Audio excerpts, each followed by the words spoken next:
أعوذ بالله من الشيطان الرجيم بسم الله الرحمن الرحيم لا إله إلا الله محمد رسول الله. مرګرو چې څنګه تاسو ته پته ده چې روژې راغلې او د ټولو نه پهله خو زه تاسو ته روژې مبارکي درکوم. بل زه تاسو ته وایم چې پوره روژې ونیسئ، بهانې جوړې نه کړئ، ځکه چې هغه زمانې کې چې به خلکو په غزواو کې روژې نیسلې او اوس یې تاسو دلته کې په لږ څه کې نشي نیسلې. نو زما تاسو ته دا مطالبه ده چې روژې غونډې ونیسئ، د غریبانو کوشش وکړئ چې زیات نه زیات خیال وساتئ. دا د ثواب میاشت ده، دې کې تاسو ته مغفرت هم کېږي، هدایت هم کېږي، دې کې شیطان ګیري. نو په دې کې تاسو کوشش وکړئ چې مغفرت والئ او تاسو غریبانو مدد وکړئ. حضرت جبرائیل علیه السلام دی وایي محمد صلی الله علیه وسلم ته وایي چې تاسو ووایئ چې لعنت دې په هغه کس شي چې چاته د روژې میاشت میلو شي خو پکې مغفرت حاصل نه کړي.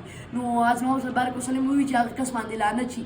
نو ځان باندې لعنتي کېږئ مه او روژو نه فایده حاصل کړئ او مغفرت پکې وګورئ، معافي وغواړئ د الله تعالی نه، چې ګناهیان یې کړي دی معافي وغواړئ، بېشکه تاسو ته به معافي د هغې میلو شي.